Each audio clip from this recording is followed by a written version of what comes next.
سیدنا حسین لانو کے گھر ایک مہمان آتا ہے. آپ نے اپنی باندی سے فرمایا کہ اس کے لیے کچھ شوربہ لاؤ. جیسے آج کل ہم چائے پیتے ہیں تو عربوں کے زمانے میں گھروں میں شوربہ ہوتا تھا تو بس گرم کر کے وہ دے دیا کرتے تھے. باندی گئی اور اس نے گرم گرم شوربے کا پیالہ بھرا اور لے کے آنے لگی. جب کمرے میں داخل ہونے لگی تو وہ کہیں دیکھ رہی تھی اور پاؤں جو کہیں اٹکا تو سارا کا سارا گرم شوربہ سیدنا حسین لانو کے اوپر آ کر گریا. اب ذرا اندازہ لگائیں کہ بوائلنگ واٹر اگر گرے جسم پر تو کتنی تکلیف ہوتی ہے. تو سیدنا حسین لانو کو بہت غصہ آیا کہ اتنی بے دھیانی. آپ نے غصے کے حالت میں اس عورت کی طرف دیکھا. وہ بھی اسی گھر کی تربیت یافتہ تھی, جانتی تھی کہ ان حضرات کا قرآن پہ عمل کیسا ہے. تو وہ کہنے لگی والکاظمین الغیظ, غصے کو پی جانے والے. سیدنا حسین اللہ نے فرمایا اچھا میں نے اپنے غصے کو پی لیا. وہ کہنے لگی والعافین عن الناس, انسانوں کو معاف کر دینے والے. فرمایا اچھا میں نے بھی تمہیں معاف کر دیا. اس نے کہا واللہ یحب المحسنین, اللہ نیکوکاروں سے محبت کرتے ہیں. فرمان لے کے جاؤ میں نے تمہیں اللہ کے راستے میں آزاد کر دیا. ایسا قرآن مجید کی آیتوں پہ عمل تھا ان کا. نبی علیہ الصلوۃ والسلام نے ارشاد فرمایا کہ جو شخص دنیا میں دوسروں کی غلطی کو جتنا جلدی معاف کرنے والا ہوگا, اللہ قیامت کے دن اس کی غلطیوں کو اتنا جلدی معاف فرما دیں گے. اور دوسری حدیث پڑھ کے تو ڈر لگتا ہے. نبی علیہ السلام نے فرمایا کہ اگر کوئی بندہ دوسرے سے غلطی کی معافی مانگے اور فرمایا کہ اگلا کہے میں معاف نہیں کرتا, نبی علیہ السلام نے فرمایا یہ جو کہہ رہا ہے نا میں معاف نہیں کرتا, یہ قیامت کے دن میرے سامنے حوض کوثر پہ حاضر نہ ہو. یعنی دوسرے لفظوں میں اللہ کے حبیب صلی اللہ علیہ وسلم نے فرمایا میں اس بندے کی شکل نہیں دیکھنا چاہتا. آج تو یہ حال, خاوند بیوی کی غلطی کو معاف نہیں کرتا, بیوی خاوند کی غلطی کو معاف نہیں کرتی. اللہ اکبر کبیرہ. سوچئے تو صحیح ہمارے دل کی حالت کس قدر بری ہو چکی ہے, اپنوں کو معاف نہیں کرتے. ایک بزرگ تھے, حج کے سفر پر گئے.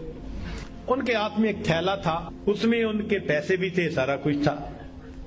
ایک نوجوان آیا اور اس نے جلدی سے دوڑتے ہوئے جو ہمیانی ان سے چھینی اور چھین کے بھاگ گیا. اللہ کی شان کہ جس نے ہمیانی چھینی تھی نا, یہ تھوڑی دور آگے گیا تو اچانک اس کی آنکھوں کی بینائی چلی گئی. کئی دفعہ ہوتا ہے نا بیٹھا ہوا آدمی اٹھے تو آنکھوں میں اندھیرا آ جاتا ہے, تو اس کی بھی ایسی حالت ہوئی کہ اس کی آنکھوں میں اندھیرا, بینائی چلی گئی. لو جی اس نوجوان نے تو رونا شروع کر دیا. لوگوں نے پوچھا کیوں روتے ہو؟ کہنے لگا کہ میں نے ایک بندے کا تھیلا چھینا, پیسے چھینے, مجھے لگتا ہے اس نے بد دعا کی, اللہ نے میری بینائی چھین لی. ان کا بھئی وہ بندے وہ کہاں ہے؟ کہنے لگا فلاں حجام کی دکان کے قریب. تو جب اس بندے کو بتایا کہ بھئی وہ بڑے میاں آ گئے, لوگوں نے بھی کہا معاف کر دیں, نوجوان نے بھی کہا پلیز مجھے معاف کر دیں. وہ کہنے لگے میں نے تو اسی وقت ہی معاف کر دیا تھا. وہ کہیں جی یہ آپ کے سارے پیسے لے کے بھاگ گیا اور آپ کہتے ہیں میں نے اسی وقت معاف کر دیا تھا. وہ کہنے لگے ہاں مجھے خیال آیا تھا جس کی وجہ سے میں نے اسی وقت معاف کر دیا تھا. تو لوگوں نے پوچھا کیا خیال آیا تھا؟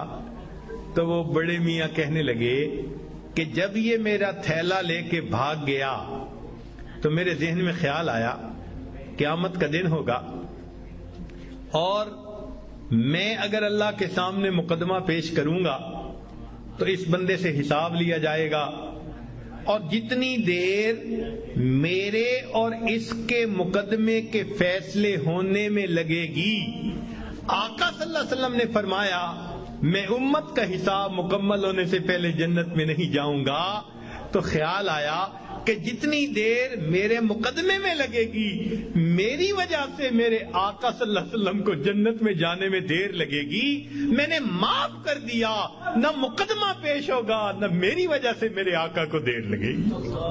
آج ہماری اگر یہ سوچ بن جائے تو ہم ہر ایک کو معاف نہ کر دیں کہ ہماری وجہ سے تو ہمارے آقا کو دیر نہ لگے نا جنت میں جانے میں۔ ہم بھی اپنے گھروں میں اپنی بیٹی کو، اپنے بیٹے کو، اپنی بیوی کو، اپنے بھائی کو غلطیاں ہو جاتی ہیں، باتیں ہو جاتی ہیں، تو بجائے دلوں میں کینہ رکھنے کے اور بجائے دلوں کے اندر دشمنی پالنے کے، ہم اللہ کے لیے معاف کرنے کی عادت ڈالیں۔ یہ نبی علیہ الصلوۃ والسلام کی عادت مبارکہ ہے۔ اللہ ہمیں اس سنت پر عمل کرنے کی توفیق عطا فرمائے، اور اس کے بدلے اللہ قیامت کے دن ہمارے قصوروں کو معاف فرما دے۔ میرے دوستو، ہم اس کے زیادہ محتاج ہیں۔